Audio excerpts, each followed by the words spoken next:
97% des membres du comité consultatif américain sur les vaccins ont des conflits d'intérêts.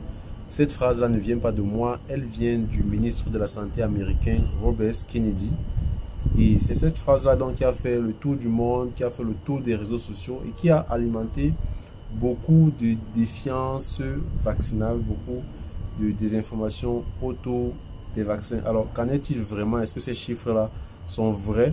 Déjà, il y a une étude qui vient de paraître pendant ce mois d'août 2025 et qui a consisté donc à analyser quel était le profil des membres des comités consultatifs sur les vaccins pendant 25 ans, de l'an 2000 à l'an 2024.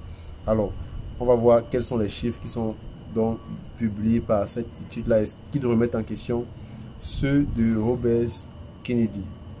Alors déjà, il faut noter que cette étude-là a donc consisté à analyser le profil de ces membres-là. Est-ce qu'ils avaient des conflits d'intérêts? Et c'est donc penché sur deux catégories de comités consultatifs. Il y a le comité qu'on appelle la CIP, qui est le Advisory Committee of Immunization Practices, qui, voilà, c'est le groupe d'experts qui évalue en termes de pratiques en matière de vaccination, quelles sont les populations qui doivent être vaccinées, quels sont les vaccins qui doivent être donnés, quelles sont les doses qui doivent être données. Il y a également un deuxième groupe qui est un groupe d'experts qui évalue là, les vaccins, mais aussi les produits biologiques, donc les médicaments biologiques qui sont publiés. Donc, comme vous pouvez le voir dans ce tableau, il y a donc des chiffres qui sont publiés et on voit bien que il y a une baisse déjà en ce qui concerne le premier groupe, la CIP.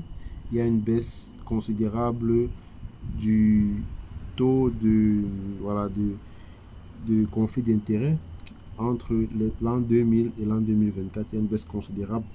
Pour ce qui est du deuxième groupe, il y a une baisse, même comme pour le deuxième groupe, il n'y avait pas eu une hausse pendant l'an 2000. Alors, lorsqu'on revient au tableau, on voit bien que pour ce qui est des conflits d'intérêts, on est à 13,5 entre 2000 et 2024 pour le premier groupe et on est à 4% de conflits d'intérêts pour le deuxième groupe. Donc on voit bien que on n'est pas à 97% comme évoqué par Robert Kennedy, on est très loin de 97% pour nos deux groupes.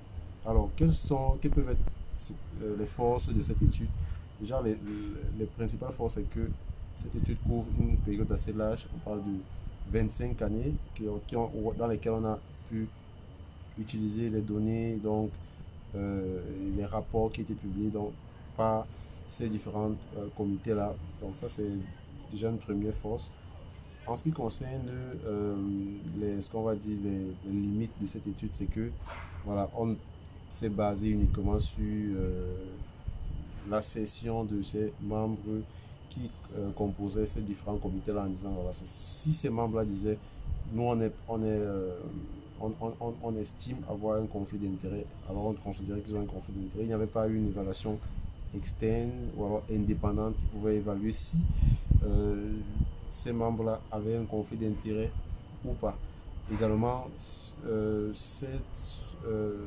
cette étude-là porte justement uniquement sur